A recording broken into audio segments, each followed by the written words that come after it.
Welcome to Ahead of the Game, a podcast brought to you by the Digital Marketing Institute. I'm your host, Will Francis, and in this episode, I'll be talking to Rand Fishkin all about his digital marketing and his business journey, how and why he's built the well-loved tools we know him for, and generally, I'm just going to mine one of the most respected brains in our industry. Hope that's okay, Rand.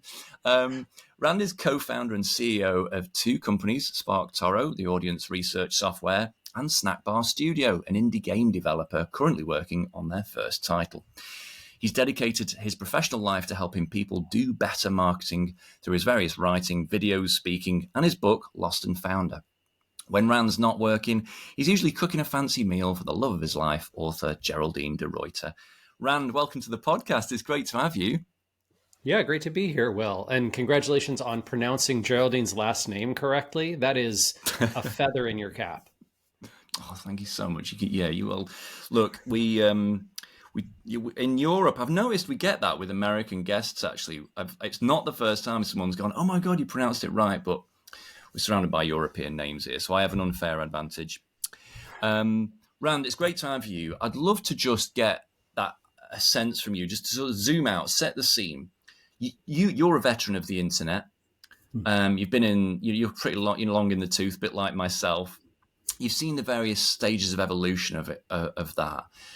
Where do you think we are? How would you characterize the era that we seem to be heading into? Because it seems like SEO is entering something new, search is entering something new, social media seems to be going into a new era that's obviously very algorithmically and video led. And then there's the whole AI thing around that. The relationship between brands and the consumer also seems to be heading into something new again, I think, that's more casual and human, even more so than what social media did.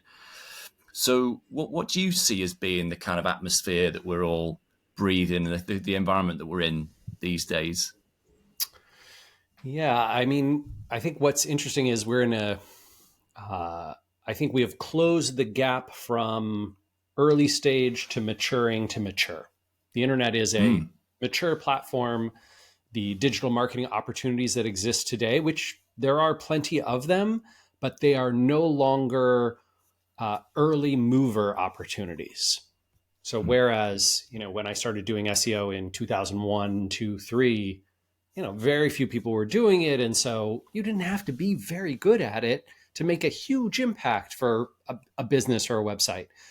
Even being digitally savvy and doing any kind of digital marketing at that era, you were benefiting from that early adopter stage.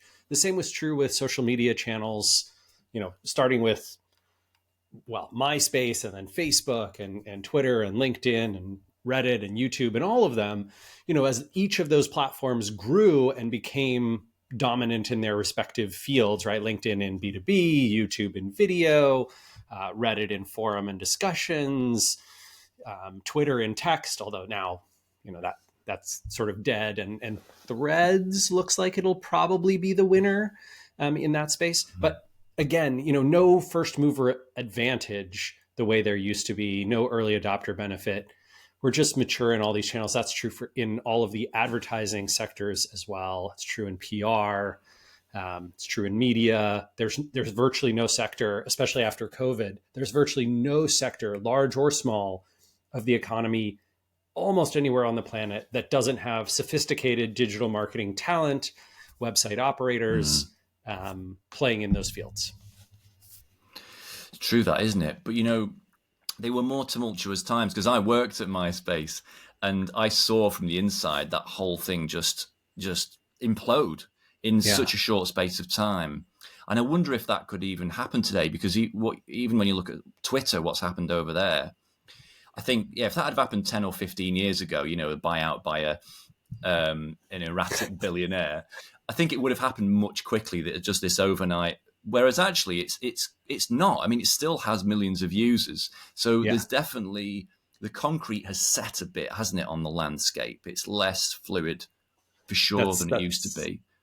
Yeah, that's exactly right. It's tough to bring down an entire network. Twitter, to your point, right, is down maybe 20-25% in usage, but it has not had an implosion like a MySpace, or even something like Tumblr, which technically still exists and still has millions of users, but is very much It's quite niche. a niche media today. And what about the relationship between brands, companies, and their consumers? How is that changing today? Because you're obviously thinking about that a lot with an audience research tool that you're running, Yeah. but also the customer base you're building around that. What are the sort of challenges, but the opportunities around that, the nature of that relationship today? Do you think? Well, so I hesitate to say that there is any description I could give you that would be accurate uh, across multiple industries or multiple businesses. Yeah, sure. Different businesses, very frankly, have different relationships with their different customer groups. I think we're seeing massive amounts of diversity in the answer to that question. You know how I don't know if you've heard this expression of what's popular with the kids these days, right? There's always some sort of generational aspect of what music is popular, what clothing in particular is really interesting as applied to people who are currently between the ages of 13 and 25. Because my understanding from the world of fashion is everything. Yeah, Everything is currently in fashion. 60s is in fashion, 1970s in fashion, 2010s in fashion, weird futuristic stuff in fashion, wearing pajama bottoms with fancy tops in fashion, wearing true. mismatched clothing in fashion, wearing stylish suits in fashion. There's nothing that's out of fashion. And I think this is partially a result. I've seen analyses that it's partially a result of what COVID lockdowns did to trends and Mm, how sources of influence have diversified so massively, and people are getting algorithmically served their own interests in such a way that it reduces the power of gatekeepers and the power of singular influential sources, big media sources on everyone, right? We're no because everybody longer lives within a tiny niche, and it's like this patchwork of a million niches rather than these mega trends that dominate culture. precisely. So if I were Mm, going to try and describe the especially consumer trend relationships, I would say that is a good descriptor. That essentially we're in this, everyone's in their own bubble, hyper diverse, hyper specific, and nothing is nothing is quite wrong right now. yeah, it's true that I think it's the same with music. I mean, for different reasons, but the effect of streaming, the Mm-hmm. fact that everyone has their own playlisting opportunities and can draw from the last 100 years of recorded music, and ultimately the trends for the last 10, 15 years have kind of melted away those mega trends to some extent. So it's interesting. We Yeah, I definitely think see this is that in other actually areas of culture. the weirdest thing that I saw in regards to music. I want to say this was a Spotify analysis, but it was basically an Mm, analysis of what do people listen to. And the only thing that's really true is that new music is not being adopted in the same way old music is. So mm, people who are currently quite young, right? Kids, teenagers, yeah, early adulthood are listening to a lot of music from the 1950s through to the 2010s, and they're yeah. listening to less music from the last 10 or 15 years than previous generations like them would have. That's surprising to me, but also interesting. Oh, absolutely. My son currently has that Simple Minds track, Everybody Wants to Rule the World, on his mind because it's being played a lot in some Roblox game he plays, I think, or something. And then that's infected other Yeah. areas of kid culture. And he sees that as new. To him, that sounds new. It might as well be new. I think that's what's so fascinating about it, right? Well, here's part of why that works, right? So in the marketing universe, one of the things that really helps something achieve some traction is familiarity, right? We're all biased Mm, by familiarity to a brand, a song, to clothing, to uh, facial expressions, right? This is just how human beings operate physiologically, is that they trust those things more, they like those things more, they're more inspired to listen to them. And because of this, many creators use familiar uh, items in their recordings, their creations, right? So if you and I mm, are making let's say a TikTok video or a YouTube video or a mod for Minecraft, we are going to leverage some of that familiarity bias and call back to things that we know that at least some part of our audience will already know about. And Yeah. by including that, it makes things that come from past ages more successful. Yeah. If you want to look at why Hollywood won't fund new intellectual property, right? Why they keep doubling down on, oh, let's go find this crappy comic book from the 1970s and make that into another movie. Well, it's because familiarity bias is very strong, and they can play the numbers. Yeah, it's true. That same in video games. So many. I was just browsing the PlayStation Store today, and like, oh my god, it's all reissues. Well, a lot of it's reissues. It's perpetual sequels of Tomb Raider and Need for Speed and Uncharted and another, version of this and that. So interesting, isn't it? Okay, well, just to seg into understanding the audience, what's going on inside their heads. That's really the purpose of SparkToro, which is what you've been working on for the last few years. I'm a user of it. I show people that product and I use it myself.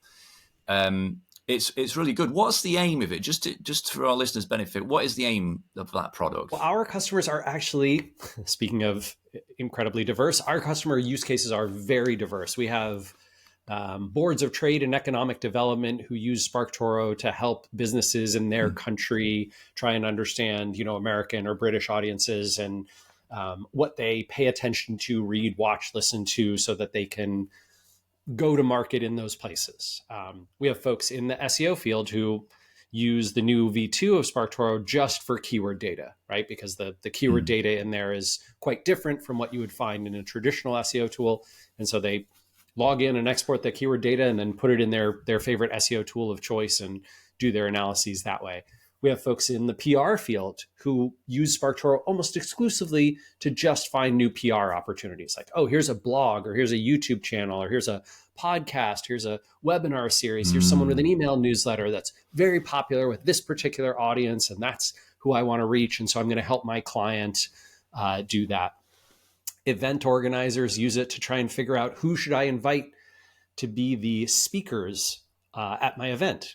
Webinar hosts like yourself might use it to say, oh, who's very influential with, digital marketers in Canada. And then, you look at SparkToro's data about that and go, okay, I want to get that person onto our show. Let's invite them because we know that they reach a bunch of this audience. There's people who use it for persona building, people who use it for content marketing purposes, people use it for brand strategy, for making deals. Yeah. I'll tell you one of my favorites. I can't tell you the name of the show because I'm not allowed to reveal it, but there was a show that Netflix canceled.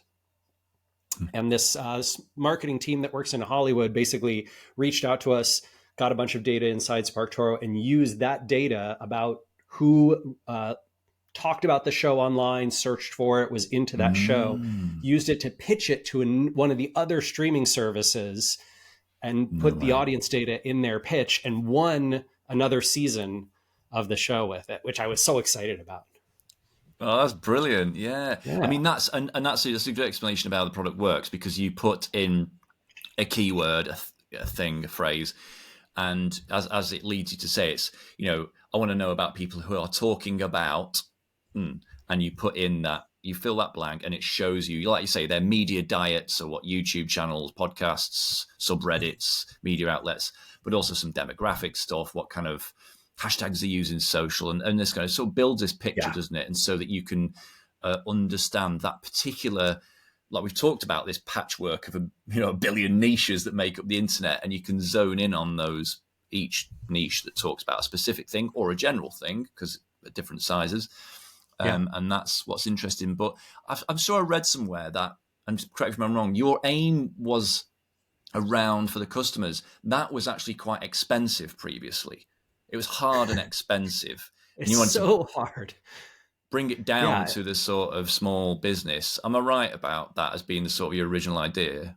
Yeah, that's exactly right. So we talked to, Casey and I talked to a healthy number of folks in a lot of these different marketing and marketing adjacent fields, right? So folks in PR, folks in content marketing, folks in brand research and brand strategy, all those kinds of things. And we asked them like, hey, how do you currently solve this problem? If I were to say to you, okay, you are making a new software product for interior designers and you want to reach interior designers in the United States, how do you go figure out what they pay attention to, watch, listen, read, subscribe to, follow online, if you don't already know? And the answer was basically, I Google around. Now, they also would run surveys and interviews, which I think can be fine, but asking in a survey, tell me all the podcasts you subscribe to, is a terrible way to go about that. You're just not going to get, it's not that you won't get an honest answer, it's that you won't get a relevant answer. And the same is true for tell me all the websites that you visit around interior design to learn about that stuff.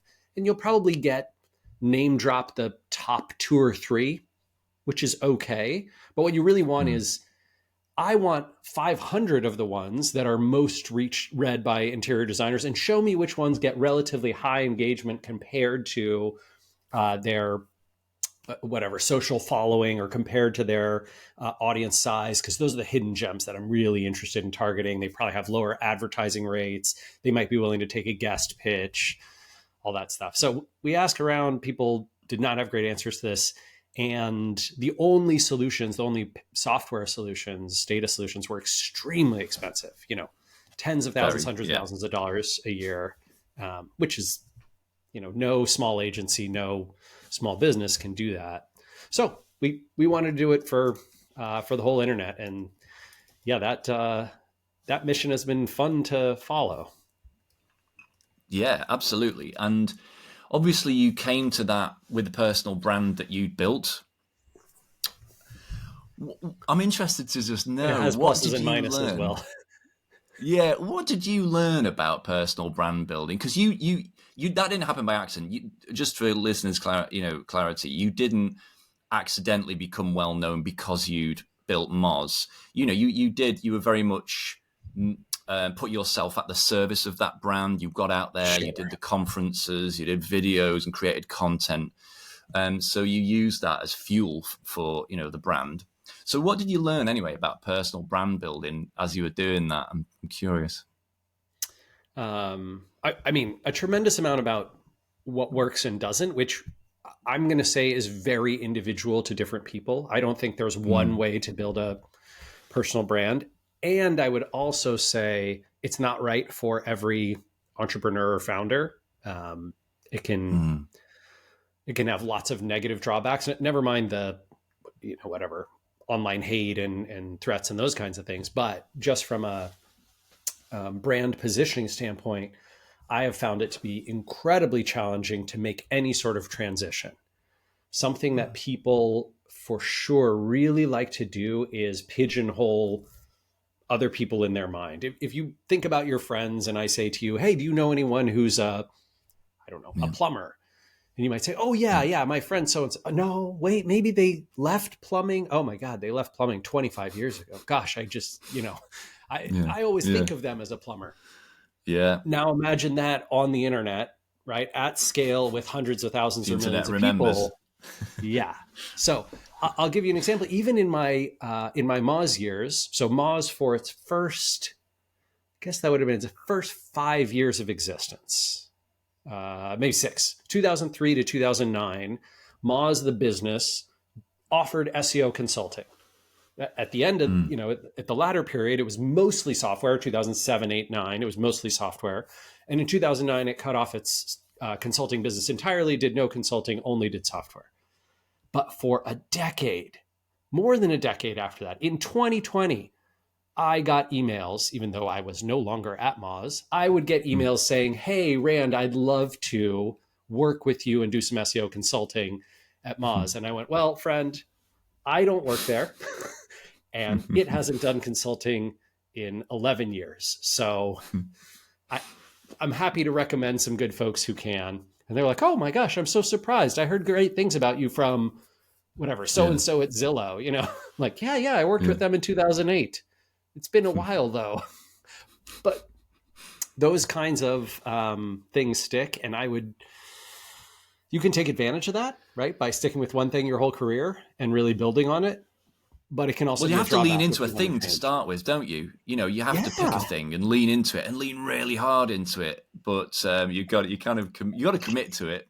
But then you're right, pivoting is not made easy for you. And I think people of all stripes get that problem, don't they? I mean, a lot of people Okay. still come to SparkToro every day assuming Mm, that it's an SEO tool, right? They just assume by default, well, interesting. Rand Fishkin, SEO, SparkToro, got to be an SEO tool. And, SparkToro now, the new version, V2, does have some SEO features, right? It'll show you keyword data that people search for, which is kind of SEO Mm. related, right, to audience Is that research. available, by the way? V2? Yeah. So Cool. you can, if you have a paid account in SparkToro, there's a banner across the top that says you can try the beta of V2 anytime Great. you like. You just click that banner, you'll be taken to V2, and you can click the banner again and go back to V1 if you want. But yeah, we've had Mm. several thousand people try V2 and gotten a lot of good thumbs up. So I'm very much hopeful that we can launch it. The frustrating Mm. part, Will, especially for you, V2 doesn't yet have UK data in it, and Mm. that's unfortunately it's quite a challenge to add data by country. So Yeah. anyway, I'm talking to my co-founder. So We'll see if we it's can US or get global? US. Yeah, that's all right. V2 is US. Mm, V1 supports a bunch of different English speaking countries, including the UK, yeah, Ireland, New yeah, that's Zealand, right. Australia, Yeah. all that. Yeah. Interesting. Well, look, we'll have a play, and no doubt you'll roll that out for us outside the US at some point. I'll keep bugging you about it. Okay, so I'm interested about how people use the tool. What is the importance of learning all that stuff about your audience? Why is that important as a marketer? Yeah. I mean, I think that this is the core of how you determine where and how you should do marketing, or as the VCs like to say, go to market. Hmm. If you find, for example, that you are targeting an audience of people who really learn about things by subscribing to email newsletters, but you're Hmm. putting all your effort into Instagram videos, Yeah. that's a big disconnect, right? If you, for example, I have a friend who works in a regenerative agricultural tech company. They take like these sensors, monitors, and shove them into the ground in literal farmers' fields, and then they measure, soil type and density, and it has all this cool sort of artificial intelligence where it learns which things are growing in which plots faster, and when it Hmm. rains, how, what do you have to do? Really cool technology. Like, I think it's super phenomenal, interesting company. But if you are trying to reach agricultural tech buyers for small and mid-sized farmers in the United States, I can promise you that Instagram videos or TikTok is not going to. That's not how you're going to Really? reach that audience, right? It's not even. It's still very hard to reach them online in general. But it turns Hmm. out there are a few websites, a few conferences and events, a few YouTube channels, a few podcasts that are very popular with these sort of Hmm. they're essentially farmers or owners of farmland, right? And Yeah. agricultural technology optimizing folks, and that they have a variety of job titles and roles. But if you don't know that field very well already, it's just going to be ludicrously hard to craft a thoughtful, intelligent, successful marketing and advertising strategy. And my frustration is Hmm. most people just throw money at Google and Facebook, right? They're like, Yeah. hey, we want to reach more folks. I'm just going to tell Google and Facebook what my thing is, and their system will figure it out for me. Trust And the the answer is algorithm. yes. Yeah, I mean, it technically will, right? Technically, Facebook and Google will show your ad to some relevant audiences, and you can expect to reach them. But the first thing I'd say is advertising is a terrible first way to reach somebody. Just Hmm. just does not perform versus organic brand mentions, or word of mouth, or from a trusted resource, or I first heard about them from this email newsletter I follow. The second thing is those ads are so expensive.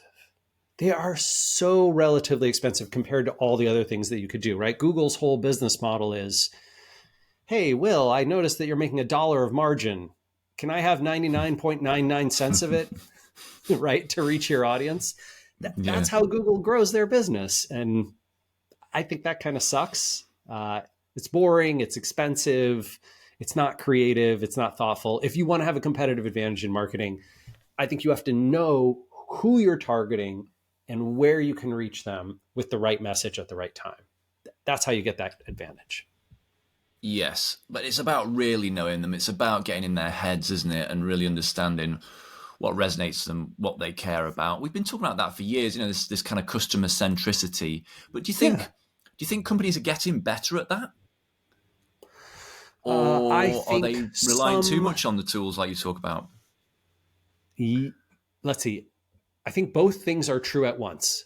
Some companies have become really, really good at it, and they've gotten good at it through a Yeah. variety of things, through buying data from various platforms, right? So clickstream data has been available for a long time. That powers a lot of what we do at SparkToro.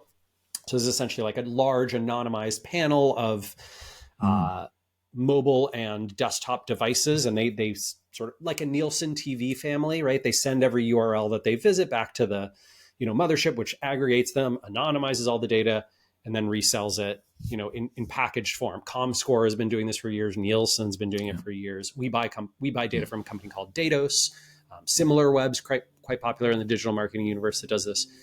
I love that kind of data. I think it's phenomenal. It's also really expensive, very, very expensive, Mm. and hard to manage and deal with.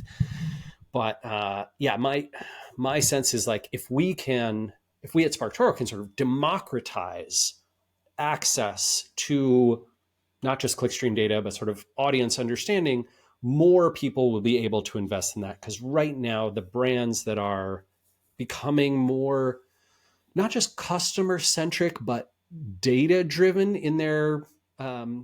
customer marketing activities, those brands are ones that have a lot of money to spend and are going out and spending it. How are you marketing SparkToro most successfully? Okay, I'm proud to say I get no search traffic. um, which I know is very awkward. People are always like, "Oh, what kind of SEO are you doing for SparkToro?" Right, going back to our Yeah. earlier conversation about personal Yeah. branding. Yeah. Yeah. Yeah. Big Uh, expectations on you. Almost no search traffic. The only search traffic we get really is for our brand name. And so SparkToro is 99% three sources: word of mouth, which I love. Mm. It's kind of my favorite Yeah. marketing channel. It's very difficult to invest in because it's mostly a product decision thing and positioning rather than sort of a tactic that you invest in after the product's done. But the second big one for us is sources of influence. So we take our own medicine. We go and look at what are the podcasts and websites and YouTube channels and webinars and events and email newsletters and words and phrases that people are subscribing to and Yeah. paying attention to in the digital marketing universe.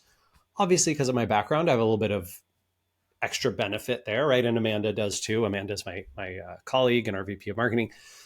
So Mm. we go to these places and we participate and engage with them and whatever, create content with them, do promotions with them. We recently signed one of our first ever paid deal to do this. So we found a guy who's very influential in sort of the world of reaching digital marketers who are exactly our audience, Yeah. and we did a paid relationship with him where he's going to create a few videos to help promote V2. He's creating some content for our site.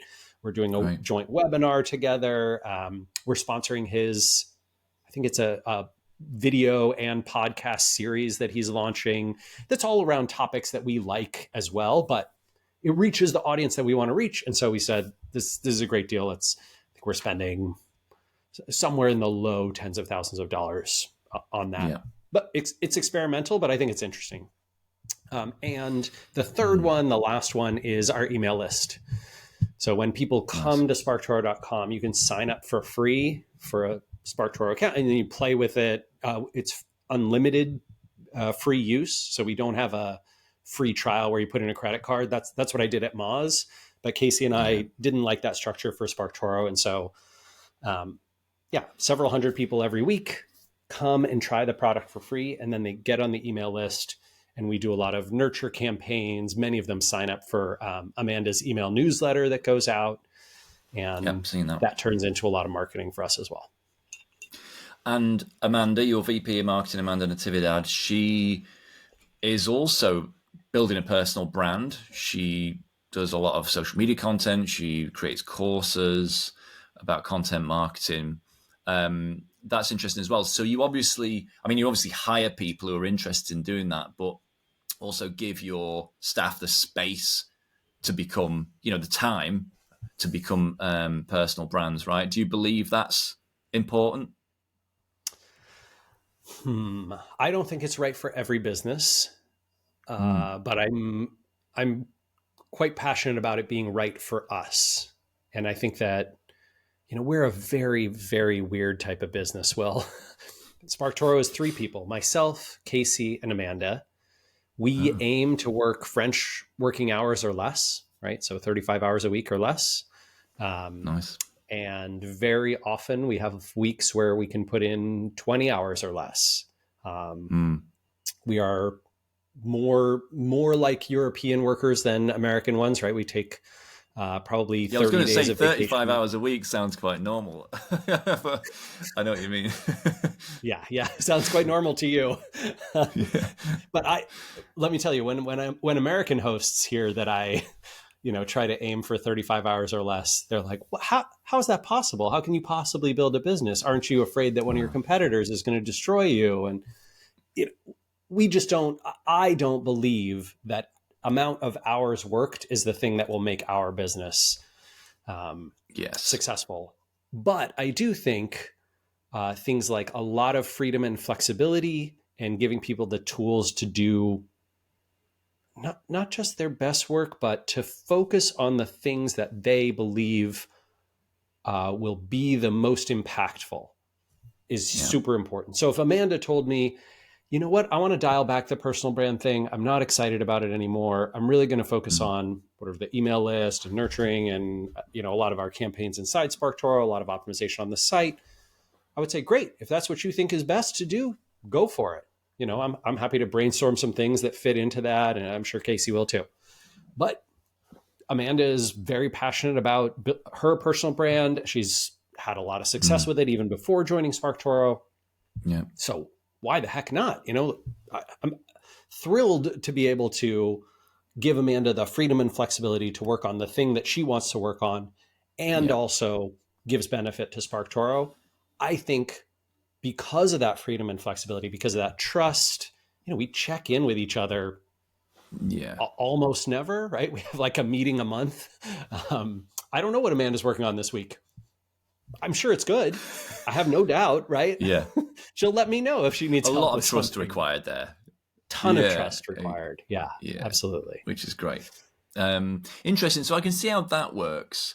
I can see how the influence stuff works.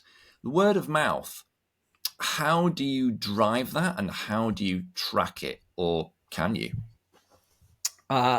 I don't believe that it's trackable without very large scale, expensive market surveys. And we don't have the funds or the motivation. And I don't think we'd have the return on investment to be able to do that. Yeah. Word of mouth for us is really about making decisions about sort of 2 things. One is how we build the product. So the features, the user experience, the design. For example, I think, and I think Casey agrees with me, that currently SparkToro's user experience is extremely easy to use, but it is not beautifully screenshotable. And my suspicion is that if we were to make SparkToro much more beautiful to take a screenshot and put in a presentation and a report and make a sort of report builder that made it very easy for someone to make a gorgeous version of data displays. Here's a whatever, here's a map of the keywords that your audience is searching for on a grid that shows which ones are high affinity with your audience and high opportunity because of their volume. My suspicion is, right, that graphs like that would go into a lot of presentations and reports, that they would go into slideshows that get seen at conferences and events and at webinars. And SparkToro would benefit from that through word of mouth that we would never be able to track. So that's an investment we absolutely want to and should make, but it's really difficult. The second thing is sort of the marketing aspect of word of mouth, and that's how you describe your product and how you create marketing content for it. So that's both, sort of if we were to do advertising, right? How we describe it in our advertising, what do we make it look like, and how we position it. Who do we say SparkToro is for, and what do we say it does for them? My suspicion is, for example, that we could get much narrower if we wanted to. If we were to say, we're going to only make SparkToro for content marketers, and then we were to focus the positioning and the marketing and the descriptions and all the use cases and the videos and the screenshots that we show on that, it would have more word of mouth with content marketers, but we would also lose a little bit of the PR crowd and the educational crowd and that kind of thing. No, I get that. It's always a compromise between user experience and design. Look, the email inbox is not very screenshotable, but it's probably in its most useful form, right? And that's just the way. And SparkToro is very useful, and it's in this kind of plain text. I mean, look at something like Answer the Public. I mean, who actually looks at the radial view and goes like, you know what I mean? It's like everybody instantly clicks lists, take the table. Answer the Public. Yeah, Answer the Public drives me bananas. I worked, when I was at Moz, I worked on the keyword research tool there, right? I designed the, what was it called? Keyword Explorer. And it became a very successful product. It was actually like a great thing for the company. But whenever we do interviews, tons of people would tell us that they loved Answer the Public. And I could never figure out why. The more I dug in with them, the less sense it made to me, because, the user interface is so anti-useful, that radial. And the data, the data is just the same as what you'd get if you went to Google and you searched for a word and then went A, and then searched for the word and went B, and searched for the word and went C, and then you search for the word and you go A, like that's what you get in Answer the Public. I was like, wow, why does this work? It's just on a plate. It's easy, and I suppose someone, when they were designing it, one of the developers or designers just showed, wow, look, we can show it radially, and someone was like, oh, that's cool, and then it stuck. But it worked. They clearly knew something I didn't. Yeah, that is interesting, isn't it?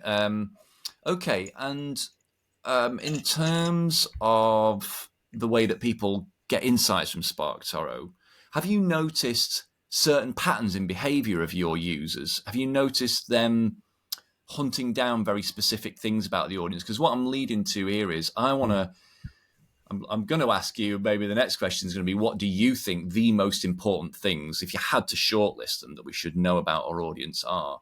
But I'm just curious, do you have this like master view of what people are doing? Can you see what marketers are hunting down in terms of information in that product? We can, we obviously have some metrics to see which tabs are most popular and interesting. And occasionally we'll see a spike.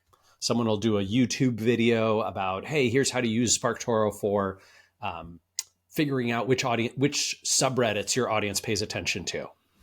This is becoming bigger as, Reddit's become bigger and taken over some of the conversation from Twitter and all that kind of stuff.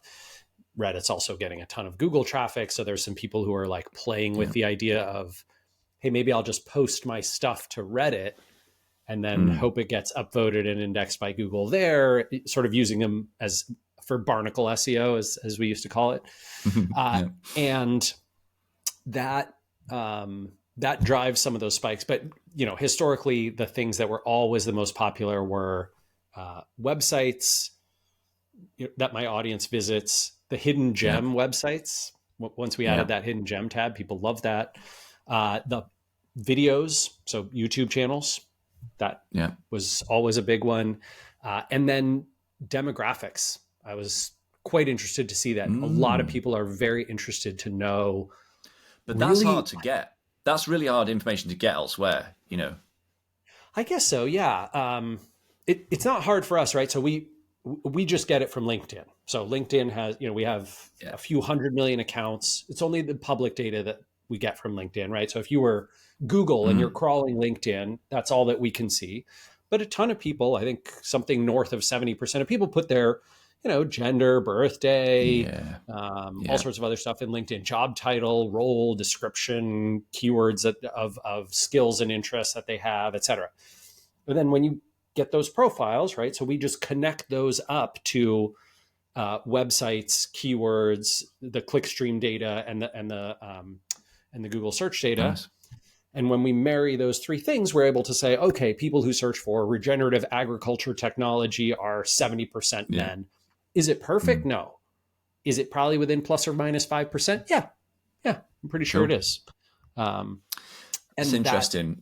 that data surprised me. I didn't think marketers really cared that much about, especially those surface level gender and age numbers.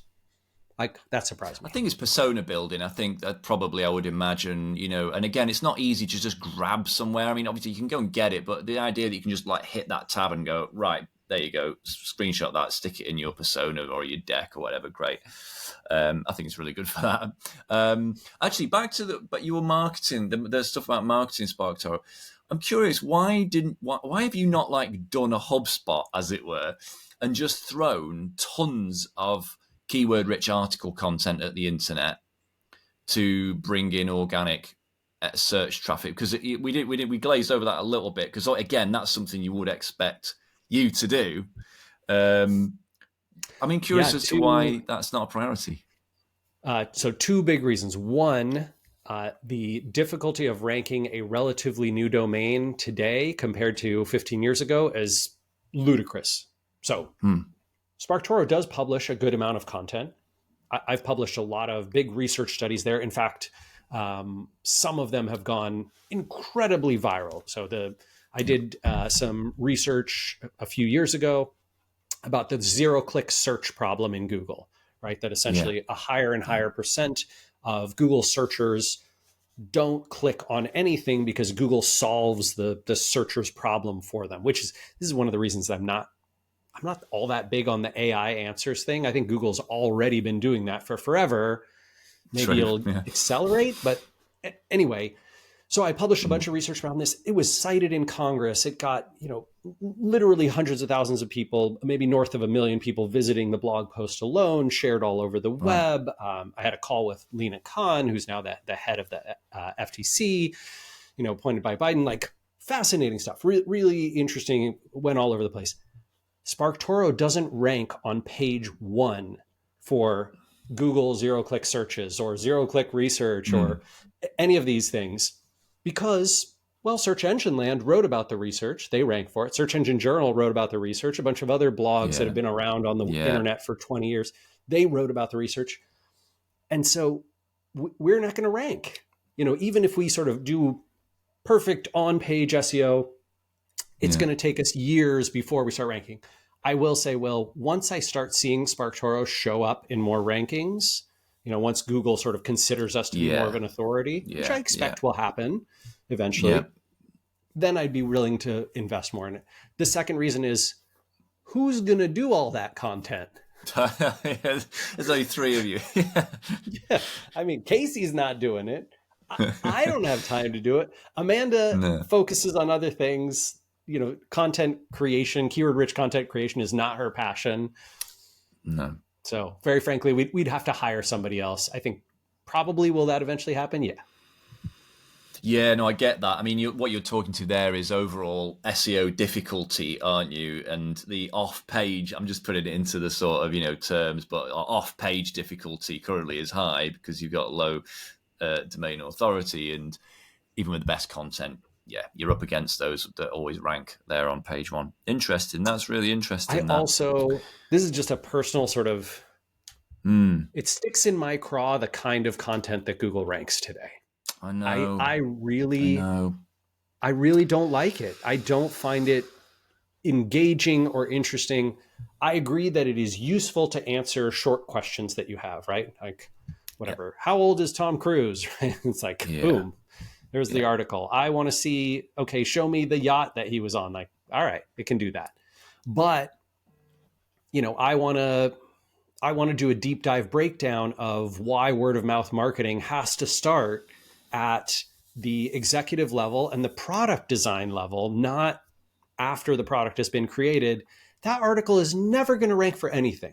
It's probably a really important piece. It's a good topic to talk Yeah. about. It matters a lot to marketers. Yeah. If you care about word of mouth marketing, you probably should read it, and Google will never rank it because it's not, well, here's a list of things that, word of mouth marketing entails. And let me give you a quick Yeah. featured summary about what word of mouth marketing means and where was the term invented. And I don't care. I don't want Yeah. to It's a create that shame that. content. It's a shame, isn't it? Yeah, it's the classic problem, isn't it? I just want a recipe for cupcakes, and I get the history of cupcakes.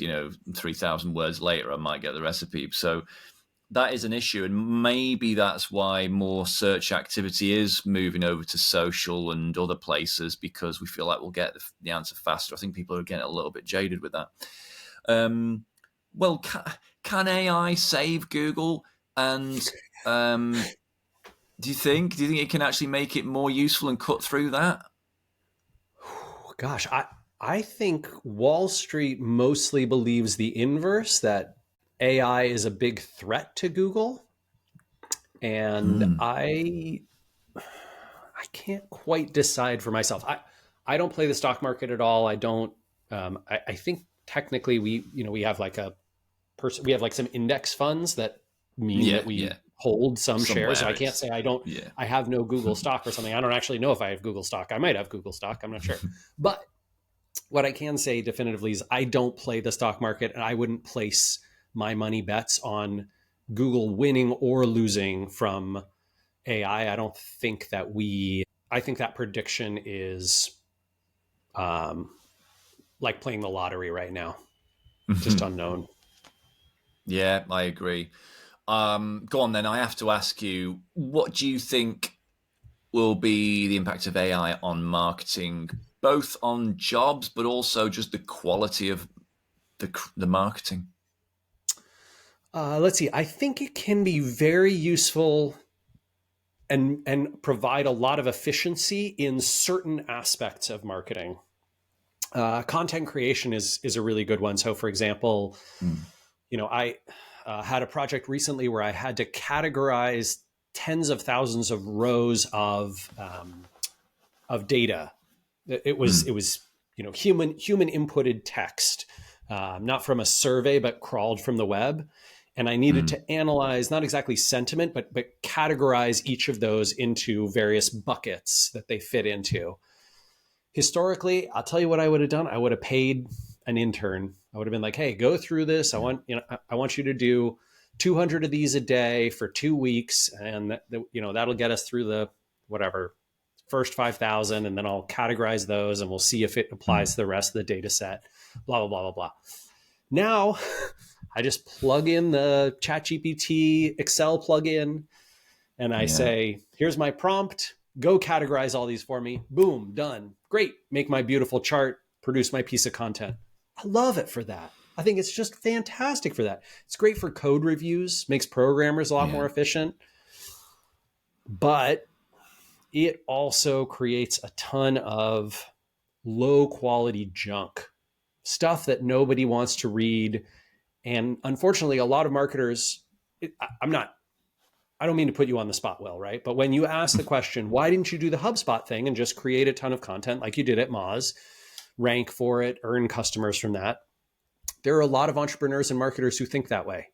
Well, all I Yeah. need to do is create 10,000 articles, one about each topic that all these keywords are for. Oh, large language models are good at that. I'll just use them.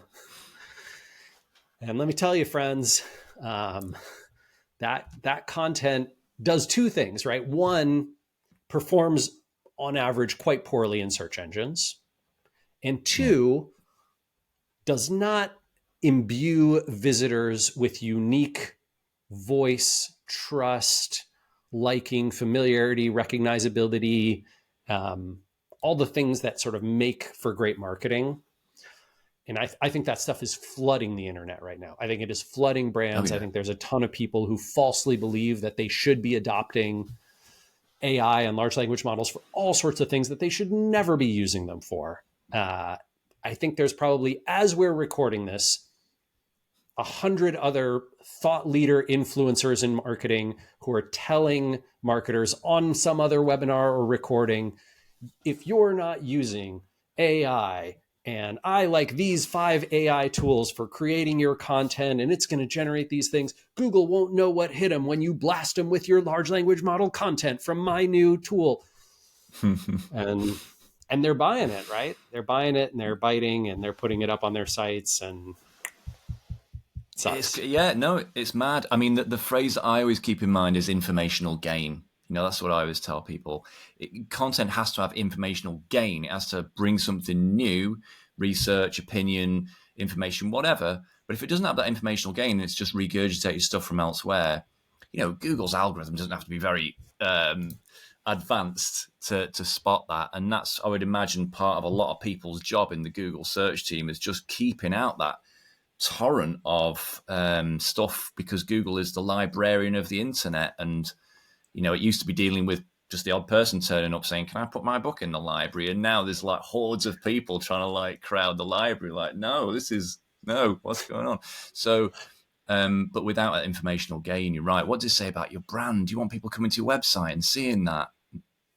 I mean, to be honest, what it reminds me of is how email spammers use low quality, poorly spelled, really sketchy messaging to essentially filter out their targets, right? They filter for the most gullible targets who are going to believe whatever junk is being fed to them. And so the fact that they had to send 100,000 emails to find, one poor old lady in Wichita who fell for the scam is fine with them. And I think of large language model content very much the same, right? It's just not, it can never be novel because the only way it generates text is based on the index of text that it already has. So it cannot give you new novel approaches. Or if it does, they cannot also be accurate, right? If you ask ChatGPT to give you some new research on a topic, it will imagine crap for you, but it has no basis in reality.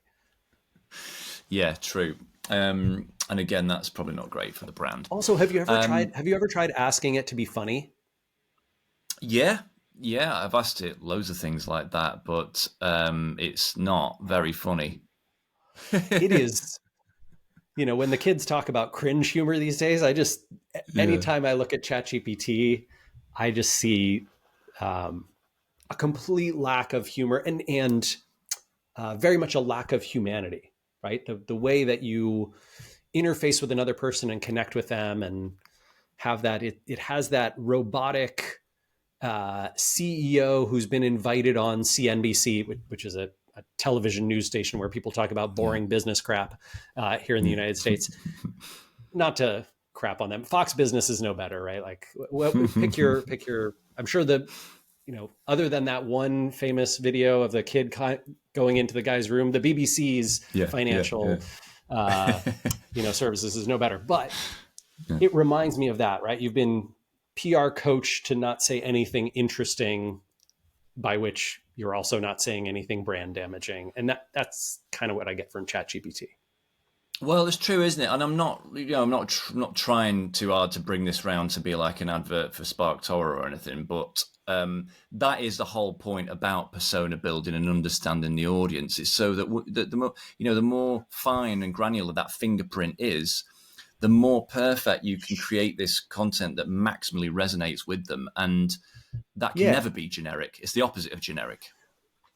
Yes, very well said, Will. And I will say this about SparkToro. You can't just do this in SparkToro. SparkToro will not tell you how to have a brand voice and how to talk to your customers and how to create content that's engaging and that builds trust and value, it will only tell you the specific things, right? So once you've created that content, if you can get this person on social to share it and this person to feature it on their webinar and this person to talk about it on their website, yes, that is likely to reach your audience. But that content generation, that marketing and positioning process, that brand strategy and thoughtfulness, that has to come from a human being. That has to come from a human being who cares about what other people think of them and their product and can empathize and put themselves in the shoes of their customers. That hasn't changed in hundreds of years, right? Like the thing that makes you great at customer empathy is also going to make you great at brand marketing and positioning and content strategy. And no tool can replace that. True. Yeah, it's very true that. You seem to have a real passion for this stuff. How do you stay, three things: productive, creative, but also happy at the same time? What's your secret? Okay. First off, I do want to dismiss the myth that I am always happy. I do love talking about this stuff. I love engaging with people. I love teaching them, but I have historically struggled with depression and anxiety. I wrote about it in Lost and Founder. I've written about it on the blog. And so I have as much empathy as anyone for folks who are struggling through that. I recognize it's hard. I have tough days myself. I really do. But I will say that a few things have helped me tremendously, and they hit on all three of those. So productivity, creativity, and happiness. And that is doing work that I don't always enjoy, but always believe serves a purpose. I think one of my biggest frustrations, one of the hardest things for me, absolutely, my last few years at Moz, after I stepped down as CEO, was doing things that I was sort of told to do or asked to do inside the company, but I didn't believe that they added value. That it was such a struggle for me. I remember a conversation with my CEO. We had a lot of fraught conversations, this one in particular. And, she said, I can't get you to do, work that you don't want to do. And I replied, I don't think that's fair. I am happy to do work that I don't enjoy if I believe that it has a positive outcome.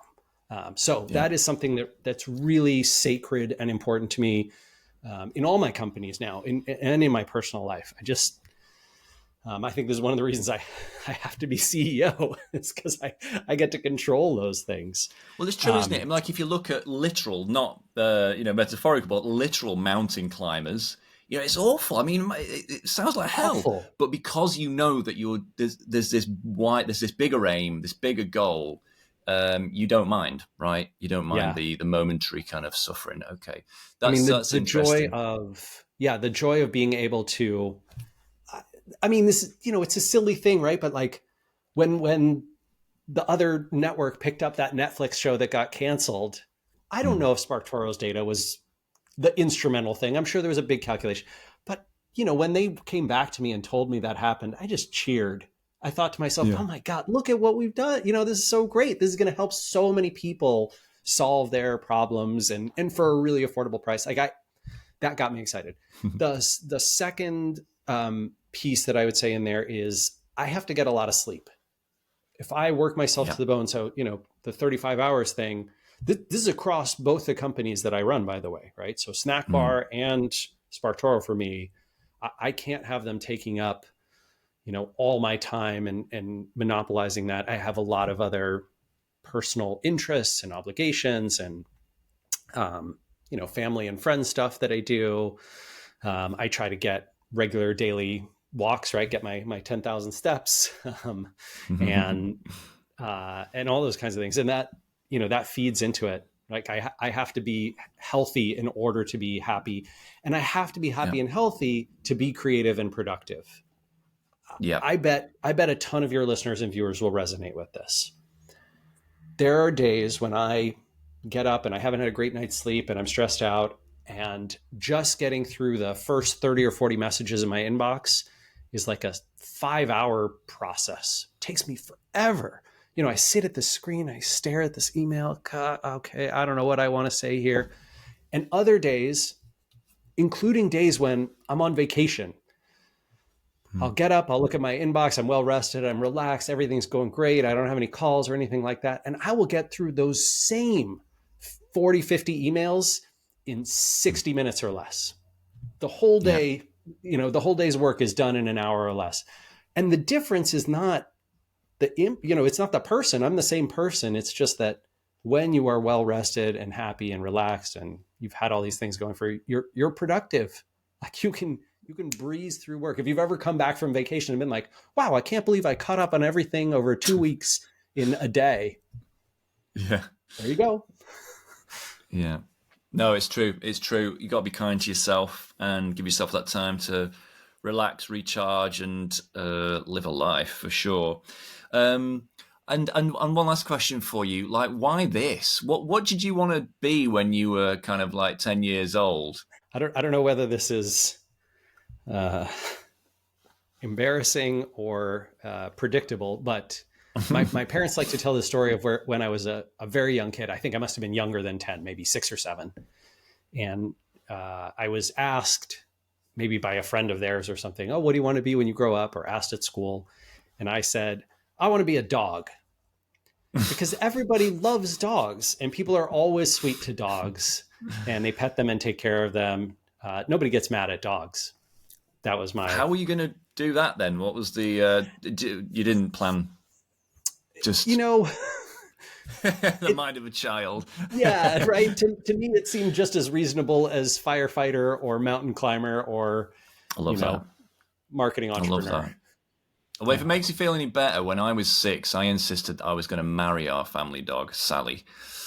I was 6. I just thought this is who I want to spend the rest of my life with, and that's what you're supposed to marry. And she's, she's a... This goes to, I think the joint point we're making here is that dogs are great and people love them. Dogs are great. Dogs are great. And never take life aspirations seriously from a 6-year-old. My suspicion is, I don't know about the UK, but I believe marrying your dog in the United States would be against the law. I don't think it's okay or and normal we let people here. do anything over here. Like you can get away. By the way, with I didn't. Just so you know, it didn't happen. Dear listener, don't worry. Will engages in human romance, not. Yeah, I married a human in the end, but some similarities with Sally, the family dog, in a sort of way, and nice ones. She's very very sympathetic, very. Yeah. Anyway, should I hand you the shovel so you can keep digging, or do you want to? Yeah, I don't think she watches this podcast anymore. She's sick of the sound of my voice. So, well, look, Rand, I really appreciate your time that you've given us. It's been fascinating. I could talk to you all night about this stuff. There's loads of stuff I'd love to talk to you about. We didn't have time for. But hopefully I will be back on the show in the future. But yes, it was lovely. Thank you.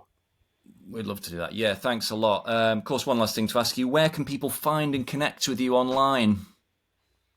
Yeah, so I put my email address out there publicly. I'm rand@sparktoro.com. If you want to try SparkToro for free, like I said, you can go to sparktoro.com. It's right out there on the homepage. No credit card required.